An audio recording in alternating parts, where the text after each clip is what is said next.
Hello everyone, welcome to Pahal classes. I am Rachna, your chemistry teacher. हमने अपने previous lecture में electron, neutron and proton की discovery देखी थी, न्यूक्लियस की डिस्कवरी देखी थी और रदरफोर्ड मॉडल भी देखा था। एक्चुअली जो रदरफोर्ड मॉडल था, रदरफोर्ड ने जो अपना एटॉमिक मॉडल दिया था उसी के थ्रू पता चला था कि एटम के अंदर क्या होता है, एक पॉजिटिव सेंटर होता है जिसको हम क्या बोलते हैं, न्यूक्लियस बोलते हैं। ये सब हम लोगों ने प्रीवियस क्लास में देख लिया है। आज के लेक्चर में हम लोग देखने वाले हैं बोहर्स मॉडल। ओके, नील बोर्स थे, उन्होंने भी एक एटम से रिलेटेड मॉडल दिया था, उसको हम क्या बोलते हैं, बोहर्स मॉडल बोलते हैं। ओके, अब देखो रदरफोर्ड का जो मॉडल था, ठीक है, रदरफोर्ड ने जो मॉडल दिया था उसके कुछ ड्रॉबैक्स थे। एक ड्रॉबैक, मेजर ड्रॉबैक था कि वो एटम की स्टेबिलिटी एक्सप्लेन नहीं कर पाए थे। ये मैंने आपको प्रीवियस क्लास में बताया था कैसे। इस ड्रॉबैक की वजह से उनका जो मॉडल था वो रिजेक्ट कर दिया गया। फिर बाद में आए नील्स बोर, उन्होंने मॉडल दिया, उन्होंने एटम की स्टेबिलिटी को भी एक्सप्लेन किया, मतलब उस ड्रॉबैक का सॉल्यूशन दिया और उन्होंने एक अपना अच्छे मॉडल दिया जो अभी क्या करता है, वर्क करता है। ओके, देखते हैं उनका मॉडल क्या था। बोहर थे, उन्होंने 1913 में क्या किया था, अपना मॉडल दिया था एटम का। उन्होंने क्या स्टेबिलिटी एक्सप्लेन की, उन्होंने क्या बोला कि कोई भी एटम है वो क्या करके कंसिस्ट करके रखता है, एक पॉजिटिव चार्ज अपने सेंटर में क्या करता है, कंसिस्ट करके रखता है। ठीक है, उस चार्ज के चारों तरफ एक सर्कुलर पाथ में नेगेटिव चार्ज पार्टिकल क्या करते हैं, रिवॉल्व करते हैं। तो जो सर्कुलर पाथ में नेगेटिव चार्ज पार्टिकल रिवॉल्व करते हैं उसको तो उसने क्या बोला, इलेक्ट्रॉन नाम दिया। ओके, हमें पता है वो इलेक्ट्रॉन थे क्योंकि सर्कुलर पाथ में जो मूव करते थे वो क्या होते हैं, इलेक्ट्रॉन होते हैं। उसके अलावा जो सेंटर पे उसने बताया, उसने कहा कि वो क्या होता है, एटम का न्यूक्लियस होता है। इसका मतलब उसने क्या बोला अपने मॉडल में, मॉडल के थ्रू, कि एक कोई भी एटम है उसके सेंटर में क्या प्रेजेंट होता है, न्यूक्लियस प्रेजेंट होता है जो कि पॉजिटिव चार्ज होता है और उसके चारों तरफ अराउंड रिवॉल्व करते रहते हैं सर्कुलर पाथ में क्या, इलेक्ट्रॉन्स। ये बात किसने बोली, नील बोर्स ने बोली थी। ठीक है, बोहर ने ये बात बोली हमें। फिर उसके बाद में क्या हुआ, उन्होंने जो बोला कि इलेक्ट्रॉन सर्कुलर पाथ में क्या करते हैं, मूव करते हैं। इन सर्कुलर पाथ को उन्होंने नाम दिया शेल या ऑर्बिट। तो आपको क्या चीज पता चली अकॉर्डिंग टू बोर्स, कि जो भी इलेक्ट्रॉन्स मूव करते हैं सर्कुलर पाथ में वो किसमें, उसको क्या बोलते हैं हम लोग, ऑर्बिट और शेल बोलते हैं। ओके, इन ऑर्बिट और शेल को एनर्जी लेवल्स भी बोला जाता है। ठीक है, इन्होंने कैसे मेंशन किया था, आपको यहाँ पे एक डायग्राम नजर आ रहा होगा, पहले देख लेते हैं अपन।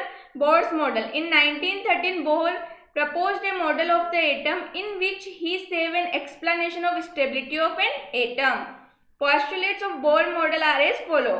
An atom consists of a small heavy positively charged nucleus in the center surrounded by electrons. मैंने आपको अभी बताया ये चीज। The electrons in an atom revolve around the nucleus in circular path called orbit और शेल। इलेक्ट्रॉन जिस circular path में around revolve करते हैं न्यूक्लियस के, उसको हम क्या बोलते हैं, ऑर्बिट और शेल बोलते हैं। ओके, आपको यहाँ पे डायग्राम नजर आ रहा होगा।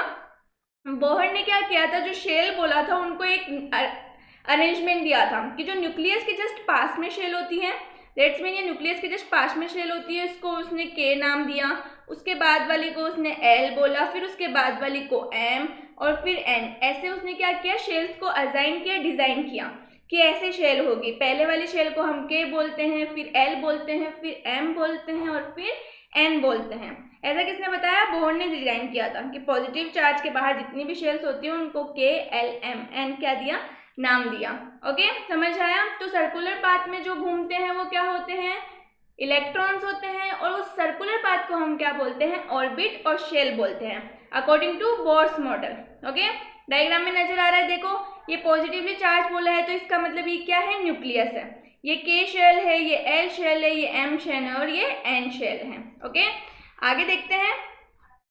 Each orbit is associated with a definite amount of energy, hence is also called energy level. जो भी ऑर्बिट होता है उसके अंदर एक अमाउंट ऑफ एनर्जी डेफिनेट होता है, इसलिए हम उसको एनर्जी लेवल भी बोलते हैं। अभी जस्ट मैंने आप लोगों को ये बात बताई। ठीक है, इसके अलावा क्या होता है, अब स्टेबिलिटी की बात करते हैं हम, तो इसने कैसे इसका सोल्यूशन किया। अकॉर्डिंग टू बोर्स मॉडल क्या था, जो भी इलेक्ट्रॉन होते हैं सर्कुलर पाथ में रिवॉल्व करते हैं, ठीक है, वो कभी भी एनर्जी को लूज या फिर गेन नहीं करते हैं।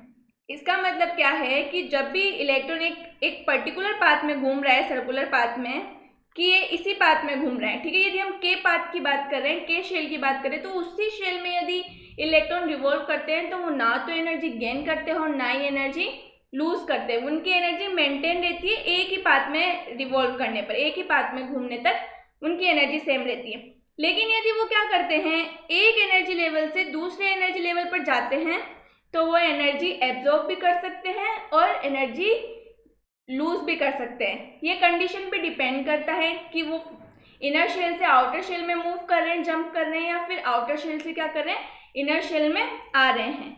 तो रदरफोर्ड ने जो मॉडल दिया था उसके अकॉर्डिंग क्या था कि एटम हाईली अनस्टेबल था।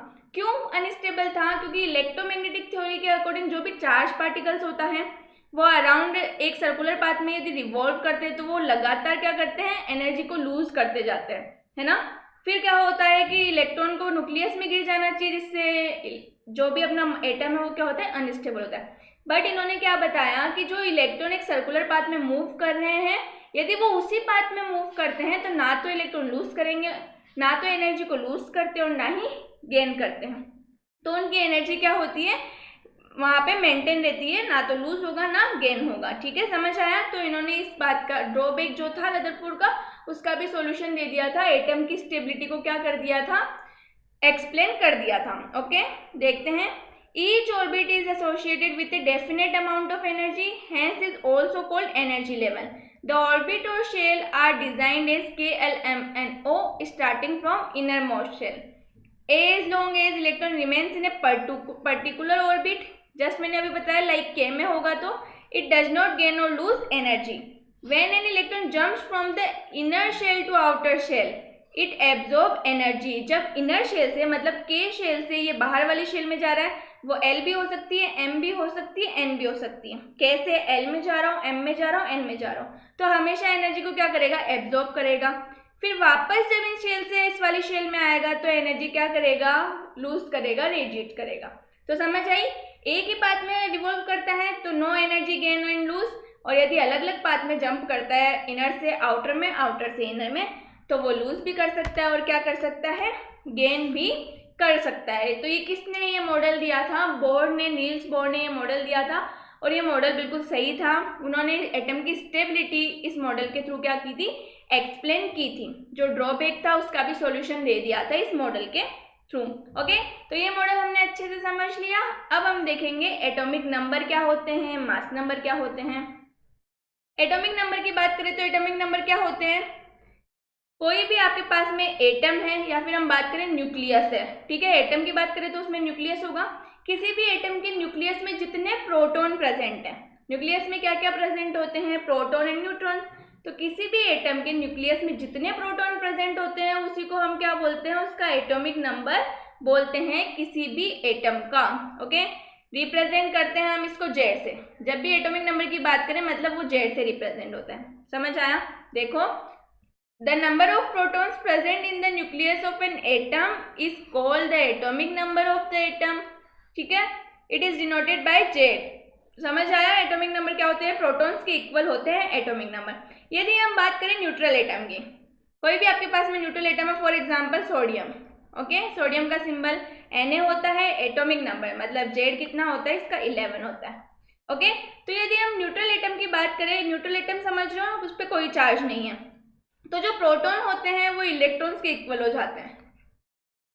ओके, क्या बोला मैंने, कोई भी आपके पास में ये न्यूट्रल एटम है तो प्रोटॉन मतलब atomic number Z is equal to 11 is equal to 11, ठीक है। 11 क्या बोला मैंने, Z एटॉमिक नंबर किसके कौन होता है, प्रोटॉन के इक्वल एटॉमिक नंबर होते हैं। यदि आपका कोई न्यूट्रल एटम है तो इलेक्ट्रॉन प्रोटॉन के इक्वल हो जाएंगे या फिर एटॉमिक नंबर के क्या हो जाते हैं, इक्वल हो जाते हैं। एग्जाम्पल यदि मैं बात कर रही हूँ सोडियम की, सोडियम का एटॉमिक नंबर 11 होता है। इसका मतलब क्या हुआ, सोडियम का Z इज इक्वल टू 11 है, ठीक है, is equal to number of protons कितने हैं सोडियम में, 11 हैं, number of protons P plus is equal to 11। और यदि मैं बात करूँ सोडियम में नंबर ऑफ इलेक्ट्रॉन्स कितने हैं, तो वो नंबर ऑफ इलेक्ट्रॉन्स भी सोडियम में कितने हैं, नंबर ऑफ इलेक्ट्रॉन्स भी कितने हैं, 11 हैं। क्योंकि ये न्यूट्रल एटम है, न्यूट्रल एटम होता है तो उसके जितने प्रोटॉन उसमें होते हैं, या फिर मैं बोलूँ जितने एटॉमिक नंबर है उसका, उतने ही उसमें क्या प्रेजेंट होते हैं, इलेक्ट्रॉन प्रेजेंट होते हैं। एक और एग्जाम्पल लेते हैं। मैंने एग्जाम्पल लिया हाइड्रोजन का। एटॉमिक नंबर कितना होता है, 1, मतलब इसका जेड कितना है, 1। प्रोटॉन कितने हैं इसमें, मैम बिल्कुल 1 है प्रोटॉन, P+। इलेक्ट्रॉन कितने हैं इसमें, ये भी 1 है। समझ आया, क्योंकि ये न्यूट्रल है। वहीं यदि केटायन और एनायन लाइक Na+ हो, ठीक है, तो हम क्या लूज करते हैं, इलेक्ट्रॉन लूज करते हैं और इलेक्ट्रॉन ही गेन करते हैं। समझ आ रही है मेरी बात। यदि हम Na+ की बात करें तो इसका एटॉमिक नंबर तो 11 ही है। यदि मैं पूछूं एटॉमिक नंबर कितना है, मतलब जेड 11 है। प्रोटॉन कितना है, बिल्कुल 11 है इसमें P+। लेकिन अब बात आती है इलेक्ट्रॉन की, तो ये एक इलेक्ट्रॉन लूज करने के बाद में केटायन में फॉर्म हुआ है, तो इलेक्ट्रॉन कितने हो जाएंगे, 10 हो जाएंगे। ओके, तो सिर्फ कंडीशन है कि प्रोटॉन और इलेक्ट्रॉन इक्वल होते हैं न्यूट्रल एटम में। समझ आया, देखते हैं। Since a neutral atom is equal number of protons and electrons, atomic number is equal to the number of electron present in a neutral atom. Neutral atom याद रखना है इसको। Atomic number Z is equal to number of protons, number of nuclear charge is equal to number of electrons. समझ आ गया, हमने example से भी देख लिया है। अब हम देखते हैं मास नंबर। मास नंबर क्या होते हैं, ठीक है, मास नंबर क्या होते हैं, number of protons and neutron, sum of number of protons and neutron. आपके क्या होते हैं, न्यूक्लियस में प्रोटॉन प्रेजेंट और न्यूट्रॉन प्रेजेंट है, तो इसमें जितने भी प्रोटॉन और न्यूट्रॉन का सम है उसको हम क्या बोलते हैं, मास नंबर बोल देते हैं। समझ आया, मास नंबर किसको कहा जाता है, ठीक है। तो देखो, mass number is the sum of number of protons and neutrons present in the nucleus of an atom. Mass number को कैसे रिप्रेजेंट करते हैं, ए से रिप्रेजेंट करते हैं। जेड को किससे करते हैं, जेड से करते हैं। तो देखो मास नंबर हम कैसे निकाल सकते हैं, mass number A is equal to number of protons plus number of neutrons. और यदि फिर आपको नंबर ऑफ न्यूट्रॉन निकालना हो किसी में, तो कैसे निकालोगे, किसी का यदि आपको मास पता हो तो कैसे निकालेंगे हम, ए माइनस जेड कर दो, आपके पास में नंबर ऑफ न्यूट्रॉन आ जाएंगे। ओके, एक इक्वेशन आपको कुछ दिए हुई है, दो चीजें दिए हुई है, एक पूछा है तो आप उसको सब्ट्रैक्ट करके उसमें से निकाल सकते हो। ओके, समझ आया मास नंबर और एटॉमिक नंबर। चलो अब इनको रिप्रेजेंट करने का थोड़ा तरीका देखते हैं कि आपको एटॉमिक नंबर गिवन हो और मास नंबर गिवन हो तो हम उसको रिप्रेजेंट कैसे करते हैं। ठीक है, देखो representation of atomic number and mass number. आपके पास में एक जनरल में बताऊं कैसे रिप्रेजेंट करते, तो ये एक्स जेड ए, ये तो आपका क्या हो गया, एलिमेंट हो गया। कोई भी जनरल कोई भी एलिमेंट होता है वो यहाँ ऐसे यहाँ इस पोजीशन पे लिखा जाता है। इस जेड को हम बोलते हैं एटॉमिक नंबर, और ऊपर जो हमारा ए है उसको क्या बोला जाता है, मास नंबर। समझ आया हम लोग कैसे लिख सकते हैं, कोई भी रिप्रेजेंटेशन होता है किसी भी एटॉमिक नंबर और मास नंबर का तो हमेशा ऐसे ही होता है जनरल। ओके, जेड और ए। फॉर एग्जांपल मुझे हाइड्रोजन का करना है तो मैंने किया 1H1। ओके, तो हाइड्रोजन है, इसका मतलब 1 यहाँ पे रिप्रेजेंट, तो क्या बता रहा है, इसका एटॉमिक नंबर कितना है, एटॉमिक नंबर 1 है। और यदि मैं पूछूं मास नंबर, तो मास नंबर भी कितना है, 1 है। ये रिप्रेजेंट करता है इस तरीके से। ओके, देखो atomic number is equal to Z, mass number is equal to A. ठीक है, यहाँ पे आपके सामने गिवन है x 17 and 35। ये x क्या है, क्लोरीन है। हमें पता है क्लोरीन का एटॉमिक नंबर कितना होता है, 17। ठीक है, तो एटॉमिक नंबर क्या हो जाएगा यहाँ पे क्लोरीन का, 17। मास नंबर क्या हो जाएगा, मास नंबर हो जाएगा 35। ओके, आपके पास में एटॉमिक नंबर है, मास नंबर है, क्या नंबर ऑफ न्यूट्रॉन्स निकाल सकते हैं, बिल्कुल निकाल सकते हैं। कितने हो जाएंगे, 35 माइनस 17 और वो होते हैं 18। ये कितने हैं, नंबर ऑफ न्यूट्रॉन्स, जिनको मैं n से रिप्रेजेंट कर रही हूँ। तो समझ आया, आपको किसी भी क्वेश्चन में atomic number mass number given है किसी भी एलिमेंट का, तो आप क्या निकाल सकते हो, न्यूट्रॉन्स निकाल सकते हो। न्यूट्रॉन और एटॉमिक नंबर गिवन है तो आप क्या निकाल सकते हो, प्रोटॉन्स निकाल सकते हो। I hope atomic mass, atomic number और मास नंबर आपको समझ आ गए होंगे। अब हमें देखना है इलेक्ट्रॉन डिस्ट्रीब्यूशन इन ऑर्बिट्स। हमारे पास में बोहर ने क्या दिया था, ऑर्बिट्स दिए थे अलग अलग, K L M N, उनको शेल को नाम दिया था, शेल या ऑर्बिट को। उनमें क्या होता है, इलेक्ट्रॉन का डिस्ट्रीब्यूशन होता है। वो इलेक्ट्रॉन का डिस्ट्रीब्यूशन कैसे होता है हमें वही देखना है। पहले हम क्या करते हैं, ऑर्बिट्स में, डिफरेंट ऑर्बिट्स में क्या करते हैं, इलेक्ट्रॉन को डिस्ट्रीब्यूट करते हैं, तो उसको क्या बोलते हैं हम, इलेक्ट्रॉनिक कॉन्फ़िगरेशन। ओके, देखो, the distribution of electrons in different orbits of an atom is called the electronic configuration of that atom. हम किसी भी एलिमेंट में क्या कर रहे हैं, डिस्ट्रीब्यूशन कर रहे हैं इलेक्ट्रॉन्स का, तो हम उसे क्या बोलते हैं, इलेक्ट्रॉनिक कॉन्फ़िगरेशन ऑफ एटम। ठीक है, अब क्या होता है, कोई भी शेल है, लाइक हमारे पास में कितनी शेल हैं, generally K L M N, अभी हमने इतनी पढ़ी है। तो जो K शेल है उसमें इलेक्ट्रॉन को होल्ड करने की कैपेसिटी होती है मैक्सिमम, कि फॉर एग्जांपल ये 2 मैक्सिमम इलेक्ट्रॉन को क्या कर सकती है, होल्ड कर सकती है। ठीक है, तो ऐसे अलग अलग जो भी शेल्स होती है उनकी अलग अलग कैपेसिटी होती है इलेक्ट्रॉन्स को होल्ड करने की, वो उतने ही इलेक्ट्रॉन्स को हम उनमें मैक्सिमम क्या कर सकते हैं, फिल कर सकते हैं। ओके, देखो, the energy if an electron increase as the distance of the shell from the nucleus increase. कोई भी आपका इलेक्ट्रॉन है उसकी एनर्जी इंक्रीज होती जाती है यदि वो न्यूक्लियस से, मतलब इस शेल से यहाँ तक इधर जाता है, तो एनर्जी क्या करती है, इंक्रीज होती है। ओके, तो अब हमने ये तो देख लिया कि इलेक्ट्रॉनिक कॉन्फ़िगरेशन हम फिल करते हैं शेल्स के अंदर, ऑर्बिटल्स के अंदर इलेक्ट्रॉन्स को, तब हमारे पास आता है। बट आपने बोला कि मैक्सिमम कैपेसिटी भी होती है, तो हमें पता होना चाहिए कि किस शेल में कितने मैक्सिमम इलेक्ट्रॉन आ सकते हैं, तभी तो हम उन्हें फिल करके इलेक्ट्रॉनिक कॉन्फ़िगरेशन निकाल सकते हैं। तो इसके लिए जो नील बोर एंड बरी थे उन्होंने क्या दी थी, एक रूल दिया था, और वो रूल था 2n² रूल। ये क्या है अभी हम देखने वाले हैं, उससे पहले एक डायग्राम आपको नजर आ रहा होगा। ठीक है, ये डायग्राम है, यहाँ पे न्यूक्लियस है, ये K शेल है, L शेल है, M शेल है, N शेल है। ठीक है, फर्स्ट लेवल एनर्जी का बोलते हैं K वाली शेल को, सेकंड को L को सेकंड लेवल बोलते हैं, M को थर्ड और N को फोर्थ लेवल बोलते हैं।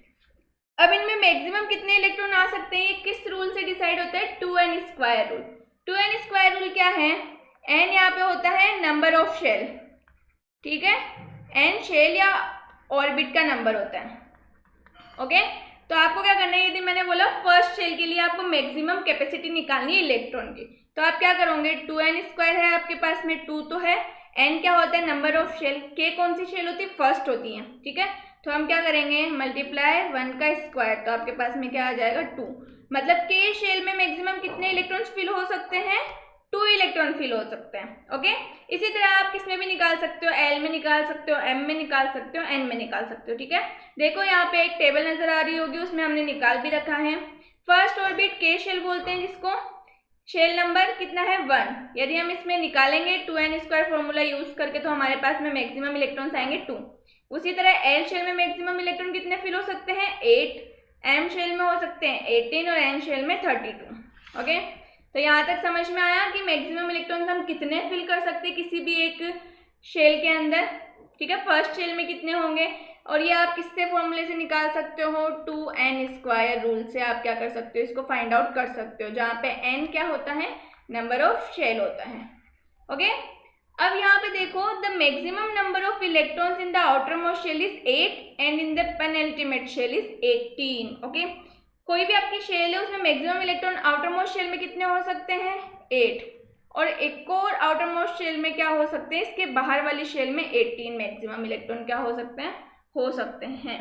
ओके, अब आप लोगों को सिंबल्स पता है एलिमेंट्स के, मैंने first chapter the language of chemistry पढ़ाया था, तभी कहा था कि 20 तक तो मैक्सिमम आप लोगों को क्या याद होने चाहिए, सिंबल्स याद होने चाहिए, उनके एटॉमिक नंबर याद होने चाहिए। यदि आपको वो याद है तो आप आराम से सबका क्या कर सकते हो, शेल्स के अंदर इलेक्ट्रॉन्स डिस्ट्रीब्यूशन करके इलेक्ट्रॉनिक कॉन्फ़िगरेशन निकाल सकते हो।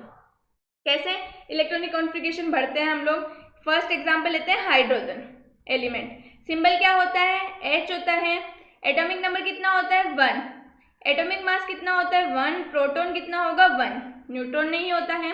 तो देखो कैसे फिल करते हैं, हाइड्रोजन के लिए हम बोलते हैं 1 आ गया K शेल में, L शेल में कुछ भी नहीं, M में भी कुछ नहीं। इसी तरह हीलियम आएगा, हीलियम का एटॉमिक नंबर कितना होता है, 2, एटॉमिक मास होता है 4, और number of protons 2, number of neutrons भी कितने होते हैं, 2। और ये देखो इसमें K शेल में ही फुल हो गया 2, K शेल में मैक्सिमम 2 आ सकते, तो हमने कितने फिल कर दिए, 2। इसी तरह लिथियम का देखो एटॉमिक नंबर कितना होता है, 3, एटॉमिक मास 7 होता है, प्रोटॉन्स, नंबर ऑफ प्रोटॉन्स कितने होते हैं, 3, और नंबर ऑफ न्यूट्रॉन्स 4 होते हैं। फर्स्ट शेल में आप मैक्सिमम 2 इलेक्ट्रॉन्स भर सकते हो, भर दिया, फिर उसके बाद में एक और बचता है, क्योंकि एटॉमिक नंबर कितना है, 3 है। तो आपको एक इलेक्ट्रॉन किस में फिल करने पड़ेगा, नेक्स्ट वाली उसमें फिल करना पड़ेगा। ऐसे आप 20 तक के पूरे के क्या कर सकते हो, इलेक्ट्रॉन्स को फिल कर करके देख सकते हो KLM शेल में according to capacity. Atomic number आपको पता ही है। फॉर एग्जाम्पल यदि मैं बात करूं ऑक्सीजन की, ऑक्सीजन का एटॉमिक नंबर कितना होता है 8। ओके, यदि हम बात करें KLM शेल की, K में कितने आ सकते हैं, मैक्सिमम 2 आ सकते हैं। कितने आपके पास में प्रोटॉन अभी बाकी हैं एटॉमिक नंबर का, यदि हम बात करें 2 हो गए तो 6 अभी बचे हैं। L के अंदर कितने आ सकते हैं मैक्सिमम, हमने देखा जस्ट अभी L शेल में कितने इलेक्ट्रॉन्स आ सकते हैं 8। तो अब हम क्या कर सकते हैं, इसको 6 फिल कर दो। ओके, 6 7 8 कंप्लीट हो गया। तो ये इसका क्या बन जाता है, कॉन्फ़िगरेशन हो जाता है कि K शेल में कितने मैक्सिमम इलेक्ट्रॉन आ सकते हैं, L में कितने आ सकते हैं। ऐसे आप 20 तक सारे एलिमेंट्स को फिल करके देख सकते हो। समझ आया? चलो, हमने क्या देख लिया, इलेक्ट्रॉन डिस्ट्रीब्यूशन देख लिया एलिमेंट्स का और उनके रूल्स भी देख लिए। अब हम देखेंगे वैलेंस इलेक्ट्रॉन क्या होते हैं। ओके, वैलेंस इलेक्ट्रॉन मैंने आपको पहले भी बता रखा है प्रीवियस लेक्चर्स में, फर्स्ट चैप्टर में हमने पढ़ा था वैलेंसी क्या होती है, उसमें शायद वैलेंस इलेक्ट्रॉन के बारे में भी बात की होगी। आज फिर से देखते हैं।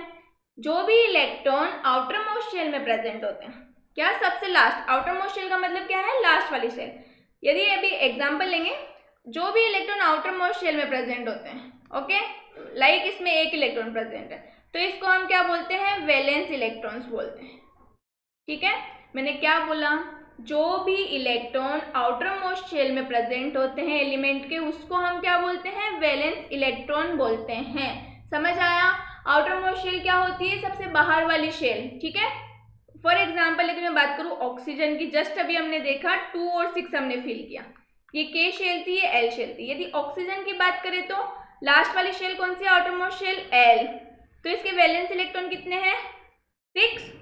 इसमें वैलेंस इलेक्ट्रॉन कितने हो जाएंगे, 6 वैलेंस इलेक्ट्रॉन। इसमें जितने भी इलेक्ट्रॉन्स प्रेजेंट है उसको हम क्या बोलेंगे, वैलेंस इलेक्ट्रॉन्स बोलते हैं। ओके, देखो, the electrons present in the outermost orbit of an element are called valence electrons.